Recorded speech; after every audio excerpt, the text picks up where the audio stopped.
Hello and welcome to the news at 7, where we get to the heart of the day's stories and communities right across Scotland. Tonight, a man is sentenced to life in prison for the brutal murder of his girlfriend, Phoenix Spencer Horn, at their home in South Lanarkshire. Ewan Methven tried to cover up the killing for 2 days. Also tonight, record temperatures this past weekend. We take a look at what the Met Office is predicting for our climate. And join me for day 2 of competition here in Kirkwall as Orkney host the International Island Games. And we'll have all the sport here too with Paul Barnes. Paul, what have you got for us? We'll hear from Motherwell's new manager as he bats away speculation over the future of star midfielder Lennon Miller. And we'll hear about the state of Scotland's tenement buildings too. Hello, I'm Sarah McMillan. Welcome to the news at 7.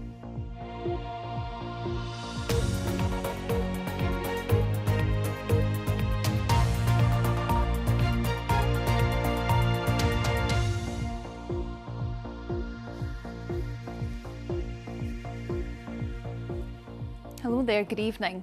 A man who killed his girlfriend and dismembered her body at a flat in East Kilbride has been jailed for a minimum of 23 years. Sentencing 27-year-old Ewan Methven at the High Court in Glasgow, the judge, Lord Matthews, said his victim, Phoenix Spencer Horn, had been robbed of all dignity in death and that Methven had betrayed the trust of her family and taken her life in the cruellest way. Katrina Renton's report contains details you may find distressing. A large group of Phoenix's family and friends came to court to see the man they had trusted and welcomed into their lives be sentenced for taking Phoenix away from them. Phoenix Spencer Horn was only 21 when she was murdered by her partner. Last month, Ewan Methven admitted his guilt. The court heard Methven strangled Phoenix and stabbed her 20 times. After he killed her, he severed her head and tried to remove her limbs and torso from her body. Today, Lord Matthews sentenced him to a minimum of 23 years in prison. Ewan Methven, you pleaded guilty to a dreadful crime, namely the murder of Phoenix Spencer Horn, a much-loved and sadly missed daughter, sister, niece, cousin and friend. At 21 years and 134 days old, she was standing at the threshold of what should have been a long and fulfilling life. You were a trusted member of her family, but you betrayed that trust and robbed her of life in the cruellest way. The couple had started dating 2 years previously. They had recently moved into a flat in East Kilbride. Methven was a postman, while Phoenix held part-time jobs as a waitress at a hotel and a local coffee shop. On the 16th of November, the day Phoenix died, she had been working. Methven had texted her during her shift, complaining of feeling lonely due to her hours. Phoenix apologised for that. When she got home that evening, they had dinner. At around midnight, a downstairs neighbour heard a loud noise and hurried footsteps. Phoenix had been killed. The court heard Methven then spent the weekend driving around in Phoenix's car. He scrolled through her phone and searched for pornography on the internet, as well as making several attempts to buy cocaine. He sent messages from Phoenix's phone to her mother, pretending to be her. It wasn't until the 18th of November, around a day and a half after Phoenix's death, that he dialed 999.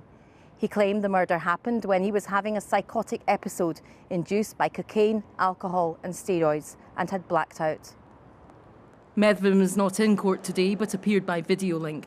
In a letter to Lord Matthews, he wrote, "I know how loved Phoenix was and how she made her family complete. I cannot believe I have taken her from them." Phoenix's friends are keeping her memory alive, campaigning to prevent domestic violence. On a fundraising page it says, "Her name, Phoenix, now stands for more than loss. It stands for action. This is what it means to rise from the ashes, to take devastation and use it to protect others." Katrina Renton reporting Scotland at the High Court in Glasgow. Now, a 15-year-old boy and 3 other people have died in separate incidents over the weekend. Temperatures hit 32 degrees in some parts, and while most of us enjoyed a day out in the glorious weather, these events are highlighting the dangers that rivers and lochs can pose as people flock to beauty spots over the summer. David Henderson has this report. It was a rare weekend heat wave, with many heading out to enjoy the sunshine. And for some, that meant taking a dip in the sea, lochs and rivers. But this wasn't free of risk. It brought tragedy to this quiet stretch of the River Kelvin on the north side of Glasgow, an accident claiming the life of a 15-year-old boy who'd been in the water on Saturday evening. Late the same night, a man took a swim on Loch Lomond and failed to return. His body only recovered close to midnight. Accidents in fresh water claimed 3 lives in all. On Loch Lomond, on the River Kelvin in Glasgow, and in the East Lothian town of Harrington, a 39-year-old man found dead there. There was another fatality at Campsie Glen, north of Glasgow. There, the emergency services were out in force. Local reports say a 63-year-old woman fell from the path during a walk. The weather has changed, but the heat wave has left its mark, with events at the weekend underlining once more that a hot climate and cold water can be a very dangerous mix. For now, this heat wave has passed, but much of the summer remains ahead, so there's every chance of more hot days to come, with the dangers that go with them. David Henderson reporting Scotland, Loch Lomond.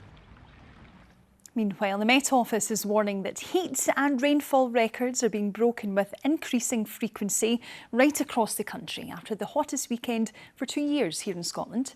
In its annual State of the Climate report, the Weather Service says we'll experience many more very hot days and fewer extremely cold nights compared to a few decades ago.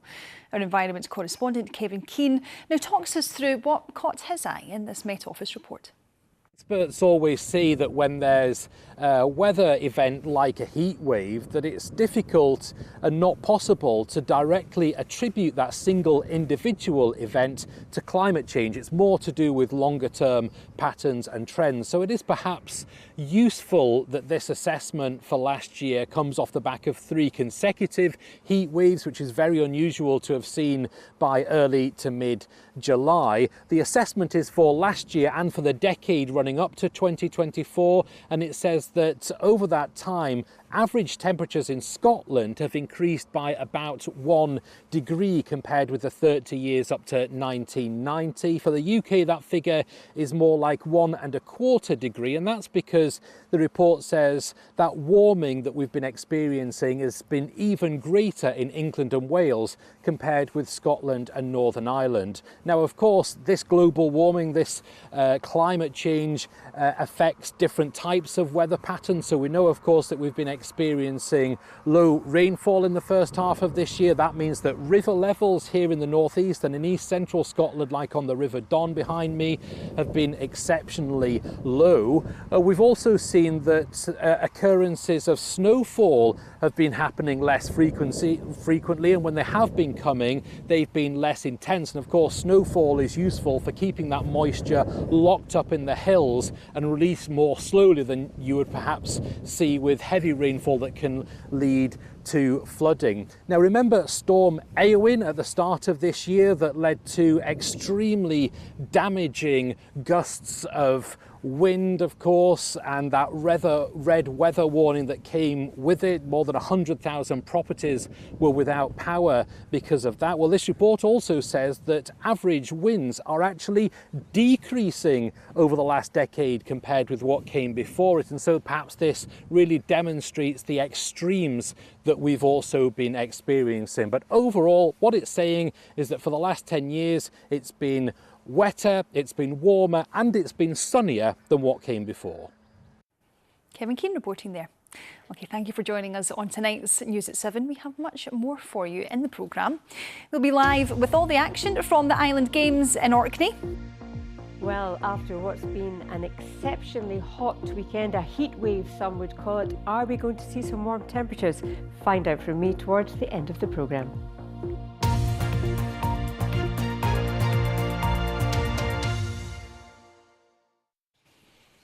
Now, you might remember some of the pictures from last Bonfire night and the disorder which took hold of pockets of Edinburgh.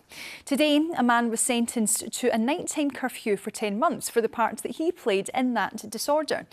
24-year-old Jordan McMillan had been found guilty of supplying fireworks which were fired at police officers and members of the public. Cameron Buttle has the story. Police Scotland launched a major investigation following serious disorder in Edinburgh between Halloween and Bonfire night last year. Officers and emergency service workers were attacked with fireworks and missiles. The level of violence was described as wholly unacceptable by senior officers. Jordan McMillan had already been found guilty of culpable and reckless conduct for supplying fireworks to individuals who threw them at police and members of the public in Niddrie Mains Road. In court today, Jordan McMillan was given a restriction of liberty order that will run for 10 months. That means he will have to be at home between 7 p.m. and 6 a.m. the following day. The sheriff said this was a direct alternative to custody, and if he breaches the order, he will be going to jail. At the time, senior officers said McMillan's conviction would send a clear message to others involved in the disorder. But today, the Police Federation said the sentence could have been tougher.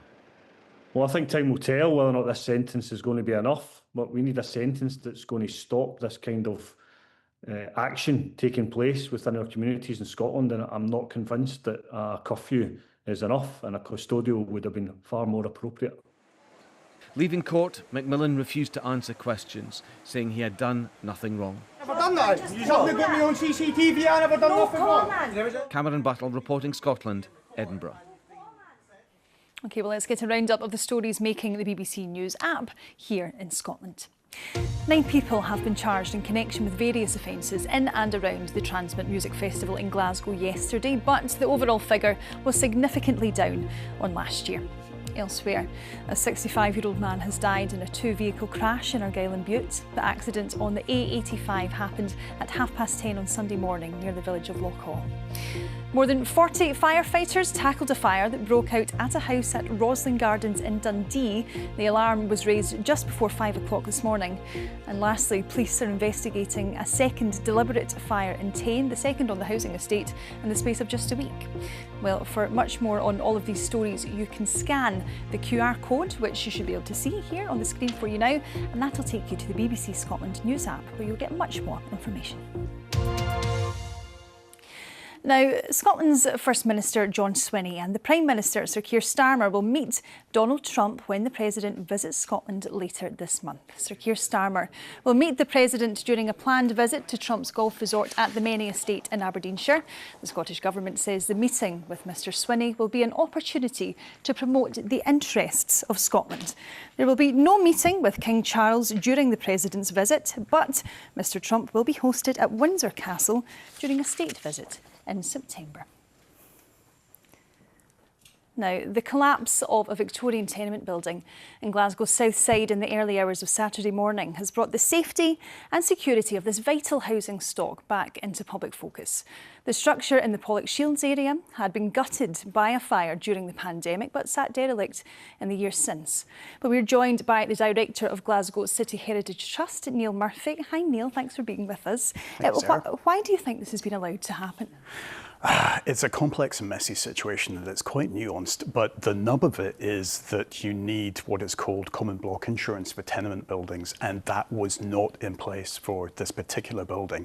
And the irony is the site directly opposite, which also had a major fire, that did have common block insurance. And so all of the issues were able to be tackled there very quickly. The building was brought down, the owners were taken out of the situation, whereas in this instance, it's been a huge mess and a complete nightmare for the owners and also those in the surrounding properties as well. Yeah, it would have been quite frightening as well if you were passing by at the time and absolutely, seeing that come down. Certainly would have been. And it's a difficult situation because people will be saying, well, why can't the council step in? But in situations like this, compulsory purchase has quite a high threshold to be triggered.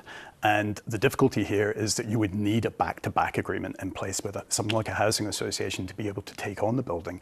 But who would want to take on the liability and the risk? So that's the key thing. And the really sad thing about this current situation is there had been negotiations ongoing for quite some time with the owners and the housing association, which were just weeks from conclusion. So it's a really sad situation for everybody involved. Do you think this is symbolic at all of how we treat our older buildings in Scotland? It kind of is. You know, we've got a huge problem with Scotland's tenements in terms of things like the condition of Scotland's tenements. There have been various surveys done. 2016, it was reckoned that 67% of Scotland's tenements were in a condition of, quite poor disrepair. So there is a huge backlog that we have to deal with as a society. And then that's not even talking about how we go about retrofitting our tenements to make them fit for the future in terms of both climate change and also fuel poverty as well. Fuel poverty is a massive issue with some of our tenements, particularly in Glasgow. And in Glasgow, we have something like 77,000 tenements that we have to deal with. So it is a huge problem that somehow we have to figure out a way through. And we are in the middle of a national housing emergency, so how important is preserving some of those older properties that we have? Well, it's absolutely critical because they are part of our, key part of our housing stock. Something like 40% of Scotland's housing stock is tenements. So we need to figure out a way to look after them, but they're also critical to the character of our cities too. So they form the backdrop of our everyday lives. So, you cannot imagine any of Scotland's cities without the tenements in them because they do absolutely make the Scottish city. So people would really miss them if they, disappeared. And just lastly then, who's the onus on to better protect these properties? It's a real mix at the moment. So it is in a case like this, it's the owner's responsibility to look after and maintain their property. That's their duty to do that. But you've also got politicians as well. We need to strengthen the policies and the legislation that we have in place to better help people to be able to do this. We need to look at funding mechanisms, so a mixture of grant and financial products that we can use to assist people in situations like this. And it's for people like me to sit and educate people as well into how to look after their buildings better. We need to have a change in our tenement culture of maintenance from reactive to proactive. So that's the key thing. Okay, Neil Murphy, thank you very much for all of your insight on that tonight. We really appreciate it. Thank you, Sarah. Thank you. Now, it's the Olympic-style competition that brings athletes exclusively from islands all over the world together, and this year it's being held in our very own Orkney. It's thought the Games will attract around 2,000 visitors, inflating the archipelago's population by 10% for the week. 24 island groups will be competing in 12 events, and the News at 7's Laura McKeever is there for us. Hi Laura, how are things? Sarah, what an atmosphere here tonight at the Picky Centre. We've just watched the 400 metres athletics, the men's and the women's, and happy to say that Orkney local, Erin MacArthur, won in her race. The atmosphere's been wonderful. Kirkwall has just been awash with flags, with bunting, with people in their sportswear. Everybody's walking around with their team name on, making friends, being really friendly, but also they're competitive now. After all the joy of that opening ceremony on Saturday, the competition has begun and everybody is also getting serious because they are here for a purpose, as well as just being joined together by the concept of what it is to be an islander. They're here to win too. BBC Orkney's David Deldy reports now on day 2 of this competition.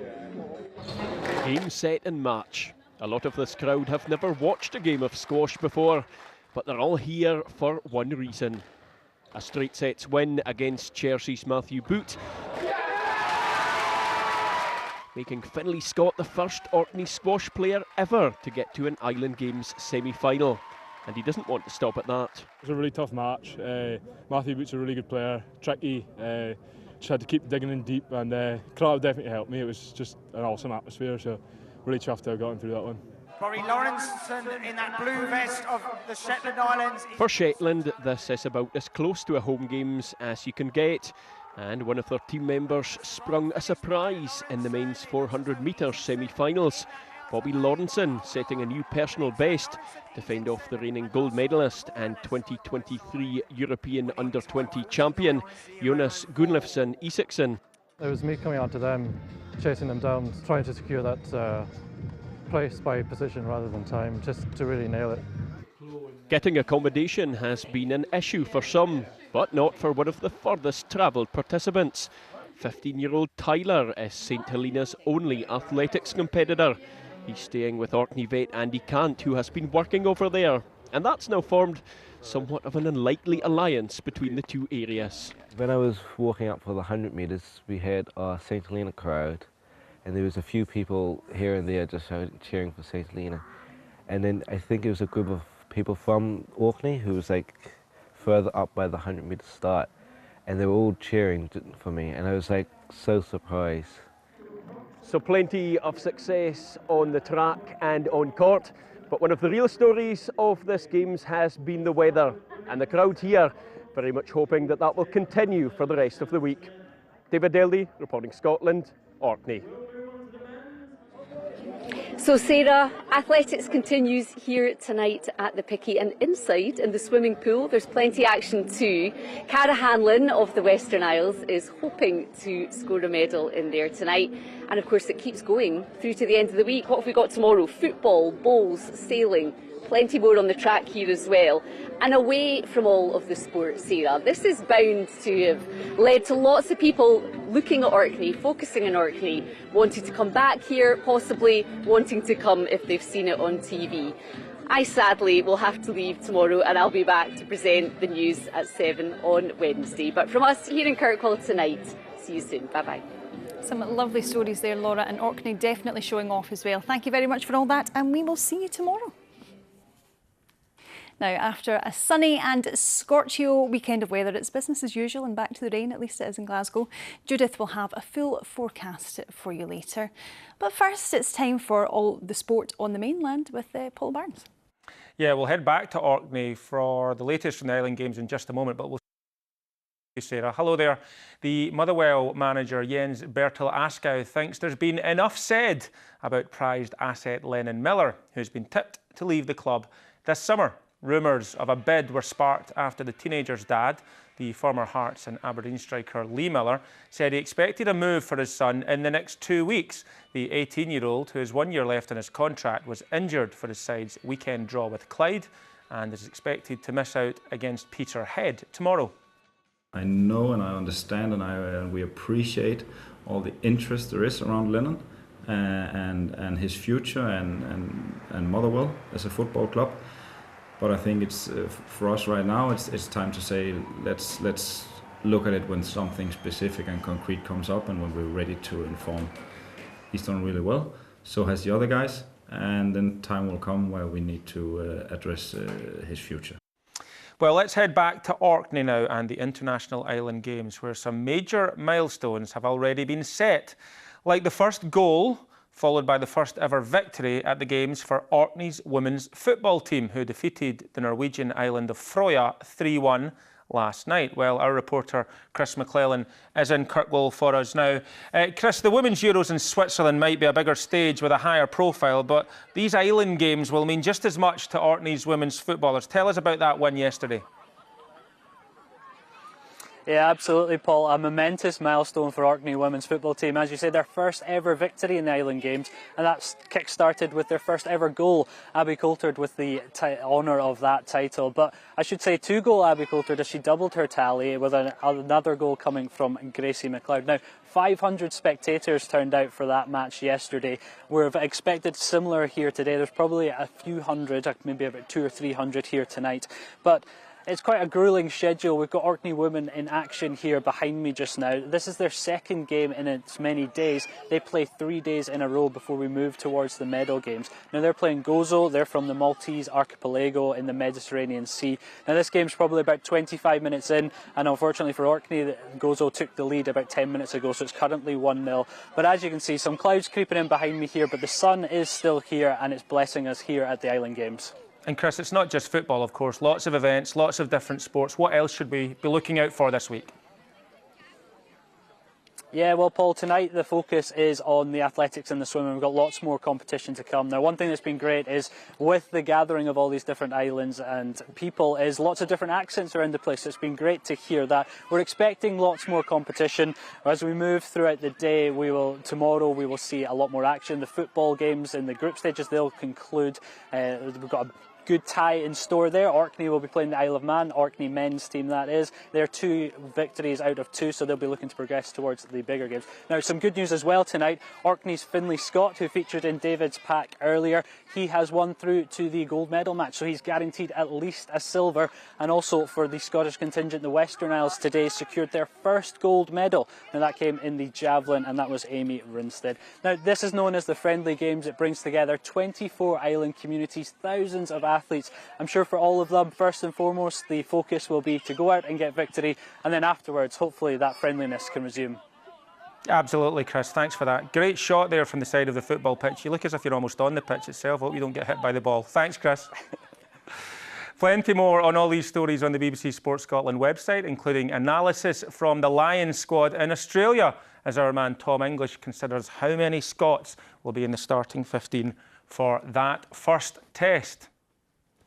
Looks lovely up in Orkney, doesn't it? Lovely stuff, and great to see you looking out for your colleague there. Absolutely. Making sure, safety first, Safety Paul. first. Safety first. OK, now as promised, time for the weather forecast. Here's Judith. Good evening. After what's been a fairly dreich day across southwest Scotland, this was the picture just a couple of hours ago. More sunshine to come across southern Scotland this evening. Now, today's weather front will continue to linger across northern Scotland today, eventually clearing away. This wee feature brings some heavy rain into southern Scotland tomorrow, but North Fair as well. By the time we reach Wednesday, we're in kind of weather no man's land, but which for us means a lot of dry weather with sunny spells before we see some showers moving in on Thursday. But you know, not a bad week of weather at all. And in fact, there'll be some warmth as well as we head through the week. Here's our weather front lying across northern Scotland, bringing outbreaks of rain that will gradually fizzle out as we head through the evening. Dry with late sunshine, then clear spells for most of us. Shetland hanging on to dry, clear skies, that cloud moving into Orkney. So by the end of the night, the first signs of a few showers into the south. Lows of around about 10 to 12 Celsius. So tomorrow morning, early cloud in the north and across Orkney pulls away nicely, and then we see that rain pushing into southwest Scotland. Now this will extend through southern Scotland into the central lowlands. It will be heavy at times. The main body of that rain eases into showers come the afternoon. So by the time we reach the afternoon, the Northern Isles faring pretty well. Shetland seeing a lot of dry weather with sunny spells this week. In fact, 17, 18 Celsius for the Northern Isles. Sunshine for Caithness, northern parts of Aberdeenshire. Thicker cloud for more southern parts into Angus, and some showery rain here as well around Fife, Edinburgh, the Lothians and the Borders, and some showers interspersed with sunny spells for the southwest into Argyll too. But come north of Argyll, and we're looking at plenty of sunshine for the Western Isles sky and the northwest, and we could see 20 or 21 Celsius through these areas tomorrow as well. Into tomorrow evening, the showers ease, late sunshine, dry and clear overnight, then into Wednesday, not a bad day at all. A lot of dry weather to come with plenty of sunshine, and those temperatures very much in the warm side into the low 20s. We could even see 24 degrees across parts of northern Scotland. That's your forecast. Now, just before we go tonight, a magic moment for one young Scot on the cusp of mega stardom. The broadcaster HBO has released the first image of 11-year-old Dominic McLaughlin in full wizarding costume as Harry Potter, with production having started on the TV adaptation of J.K. Rowling's best-selling book series. Dominic studied at the Performance Academy in Glasgow, and I think it's safe to say that he definitely looks the part he's set to play for several years now. A big congratulations to Dominic from all of us. And that's all from me tonight. As you heard, Laura McKeever's back tomorrow. Bye-bye.